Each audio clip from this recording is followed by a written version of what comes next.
Welcome back to the new Zman. Very exciting, Baruch Hashem. We're back in Yeshiva, back in the new Zman. Very exciting. We started early, which is not really early, but it's great, Baruch Hashem. And I tell you what I wanted to discuss today. I want to start with the Maisa. We'll start with the Maisa. Start the Zman off with the Maisa, and then maybe we'll start with a few halachas. It's halacha shir after all. So the Maisa goes like this. The Heilige Rav of Yerushalayim, Rabbi Yosef Chaim Sonnenfeld Zatzal, was one time walking. He lived in Meisharim. He was walking down over there. He lived in the old city. He was walking down the streets of the old city, and he notices, or rather he hears, crying. And when he hears this crying, he's very bothered by this crying, this sobbing that he hears. What's pshat? What's going on? Who's in a bad matzah? Maybe I can help them. He goes over to hear, where he goes closer and closer, till eventually he gets to the source of the crying, and he sees like a woman there, like a Yerushalmi firm woman, and she's crying. She's sitting on the floor and she's crying. And the Rav of Yerushalayim, Rabbi Yosef Chaim Sonnenfeld, is there, and he says, everything okay? Can I help you? Is everything, under control? Maybe there's something wrong. Maybe there's something I can do. So she looks up and she sees the Rav of Yerushalayim. She's like, shocked. She stands up, of course, and she says, Rabbi, you have to understand, I have nothing to feed my family with. I have a family of 17 children, and every day I come back from my work with a few pennies, and on the way back home, I spend those pennies in the marketplace and I buy some bread. If I'm lucky, some eggs. If I'm even lucky, I'll get some cheese. Today, I came into work. I work in this really fancy big house, and I do the laundry. That's my job. I do the laundry in the house. And every day I do the laundry, I fold it, I wash it, do what has to be done, whatever. At the end of the day, towards the afternoon, I get paid. I go home, I go to the marketplace, get some food, come home to my starving children, and I give them something to eat for the first time in the day. But she says, today, I came into the work, and the boss says, I'm so sorry, I don't need you today. She says, what do you mean? No, it's Rosh Chodesh today. And on Rosh Chodesh, we don't do laundry. I don't need you. And she says, no, you don't understand. I need this money. I need this work, because if not, I'm not going to be able to feed my children. And they were fighting backwards and forwards, and eventually the owner got so upset, she kicked me out. How can you do this? We've got work on Rosh Chodesh. Laundry on Rosh Chodesh. Oy vavoy. So she said, I came out and I started crying because I realized I have nothing to go home for. How am I going to feed my 17 children? So the Rav of Yerushalayim is thinking, oh my gosh. He knocks on the door of this house that this woman is meant to be working in, and he says, obviously they'll recognize him, the Rav of Yerushalayim is at the door. You open the door, you got the Rav of Yerushalayim, they're like, Rav, what are you, everything okay? And he says, yeah, I came to do the laundry today in your house, because apparently that you don't allow this poor woman to do it, so I've come to do it. And they were like, whoa, no, it's okay, Chas v'shalom, the Rav, we're not going to trick the Rav, we bring the woman back in, and we allowed her to do that, and she got paid, and she gave her children some food for that day. Why am I telling you the story? Two reasons. Number one, I want to discuss a little bit about Rosh Chodesh coming up, Mitzvah Shem, in a few hours. We're having Rosh Chodesh. But more than that also, I think maybe a deeper idea of the story is, there are certain minhagim, and minhagim are very, very important. And we try to keep minhagim. And we try to go with minhagim, minhag avoisov, minhag yisol toivihi. There's a lot of Torah and minhagim. But sometimes people take minhagim a bit too far. They trample on other people because of a minhag. And we have to be careful. But really I want to discuss the halachas of Rosh Chodesh. Because the truth of the matter is, tonight's Rosh Chodesh, we have a 2-day Rosh Chodesh. Rosh Chodesh Mar Cheshvan. Why is it called Mar Cheshvan? Is because there are no Yomim Tovim, so it's Mar, it's a little bit bitter. There's no Simcha, like a regular month that has Yomim Tovim and happy times in it. Here we don't have. But Rabbi say, there are halachas. Believe it or not, there are halachas in Shulchan Aruch about Hilchos Rosh Chodesh. So I don't want to go through too much of them because it's going to take us ages. They're actually quite a lot. There's halachos of Hallel, there's halachos of Musav, there's Zmanim involved. I don't want to get too much involved in that. I just want to speak about one specific thing or so. Maybe we can machazik ourselves in this inyan, and that is as follows. Shulchan Aruch tells us in Simon Tov Yud Tes. Look up this halach in Shulchan Aruch, very important. Shulchan Aruch says, and I quote the words word for word, mitzvah laharbais besudas Rosh Chodesh. There's a mitzvah to be marbeh in Sudas Rosh Chodesh. Okay, where does this come from? It says Yerushalmi. Yerushalmi in Masechtas Megillah, Perek Aleph, Halacha Dalet. Look up the Yerushalmi. The Yerushalmi says, and I quote, Sudas Rosh Chodesh or Sudas Purim, puts them together, very interesting. Ma'achim v'lo makdimin. You can make them a bit later, but you can't make them earlier. Okay, an interesting sugya. What does that mean? What happens if Purim falls on Shabbos? Can I make it earlier, later, whatever it is? Says the Torah, bringing down this Yerushalmi, says the Torah, that since Lamaisa, the Yerushalmi counted Rosh Chodesh and Purim together, and since we know that on Purim, there's a mitzvah of Sudas Purim, everybody knows, so too, there's a mitzvah to have a Sudas Rosh Chodesh. Rosh Chodesh is, we'll speak about that also, a new month. It's a new moon, it's new Chadshus. Says the Torah that there's a obligation as a mitzvah for a person to have a Sudas Rosh HaChodesh. Not only that, Rabbi say, I'll continue, because you may say, okay, so yeshiva should pay for this and make us a nice Suda. Maybe we will, I don't know. But I don't want to take away your mitzvah. I don't want to take away your chiyuv, your mitzvah, or this one you're mavater on. But I'll read you like this, Rabbi Yisai. Listen to this, okay? Chavaldik, Rabbi Yisai. First of all, the Mishnah Berurah says,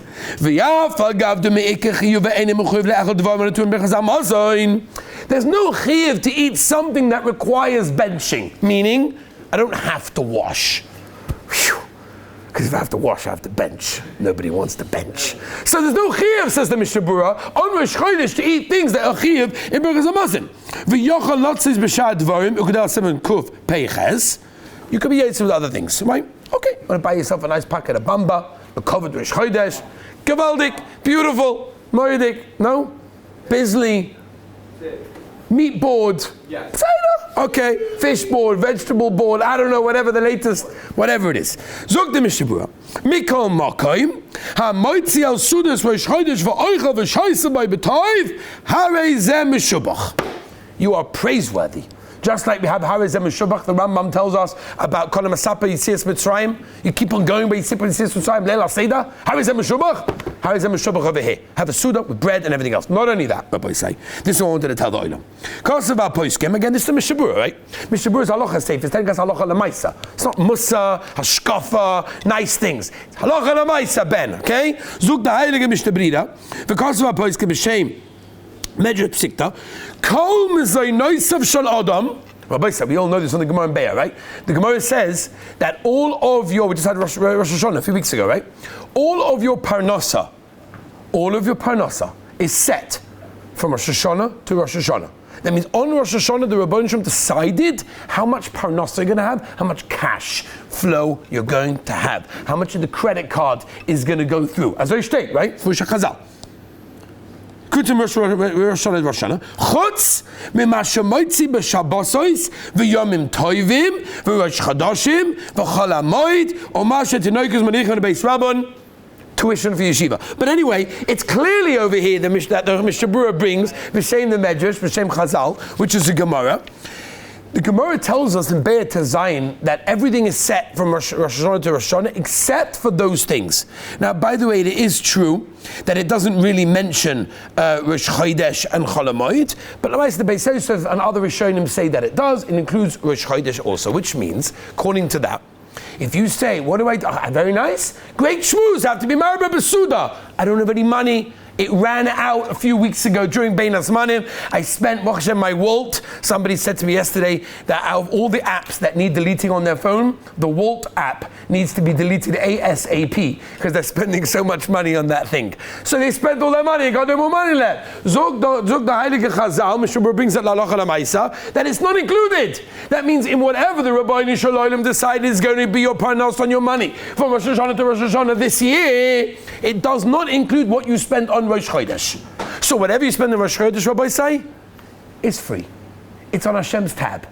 Now, obviously, it doesn't mean you should go completely crazy. You have to know what you can afford, what's normal, what's not normal. We could discuss it. If you want to make for yeshiva, for example, let's say there's a guy that says, I want to sponsor steaks for the boys of yeshiva. I don't mind. I think that's a pretty normal thing to do for Rosh Chodesh, right? Anybody listening right now online wants to donate to yeshiva for the boys to have steaks.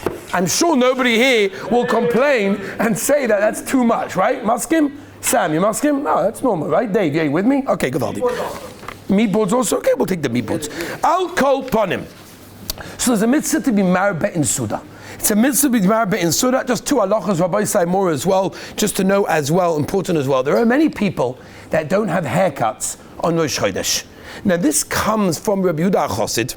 This comes from Yehuda Chosid. Rabbi Yehuda Chosid had a tzavah, which is a will, where he wrote in the will that one should not have a haircut. People don't shave, people don't have haircuts on Rosh Chodesh.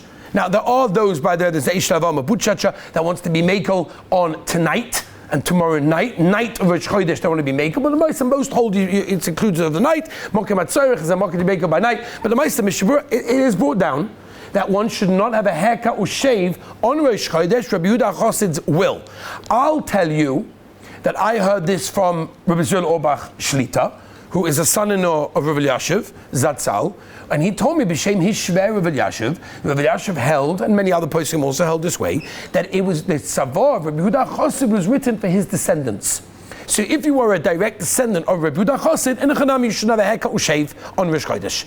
But if you have no shaykhs, and again you have to find this out obviously before you do that, but if you are not a descendant of Rabbi Yehuda Chosid, there's definitely a big mokum to be makel, to shave and have a haircut on Rosh Chodesh. Again, find out your family minig, find out if you come from there or not. It's a different shaila, but akabonim that is brought down. Also, the Mishabur brings down not to cut nails, by the way. Not to cut nails on Rosh Chodesh, once again, comes from Rabbi Yehuda Chosid's tzavah, the will of Rabbi Yehuda Chosid, not to cut nails on Rosh Chodesh. Okay, so that is coming up, Rabbi Sa'abah Aleinu Tova, tonight, and then for the next 48 hours, it's a 2-day Rosh Chodesh, Wednesday and Thursday, as you heard Shabbos morning when we did Rosh Chodesh benching. But I want to end, Rabbi, with one last thing, and that was like this.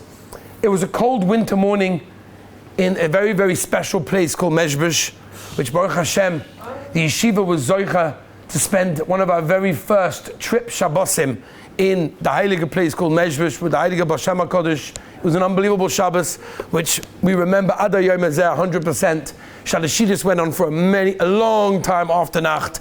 It was unbelievable. It was an unbelievable Shabbos, and Be'ezus Hashem, maybe we'll be Zoicha one day to go back there with the boys also. That's great. Al Koponim. So it was a cold winter in Mezhbush. It was freezing. Mezhbush was, it's Ukraine now, but it's a cold place, especially in the middle of the winter. And the word went around that the Rebbe is making a Rosh Chodesh Suda. And you can imagine when the Olam heard the Rebbe is making Rosh Chodesh Suda, Gavaldic people walked in for hours and hours through the snow. They came in, they're freezing, they were frozen, their blood was cold, their whole body was freezing, icicles on their beards. It was mamish Mesilas Nefesh. Oh, but the Rebbe is making Rosh Chodesh Suda. So it's a Gavaldic Azach.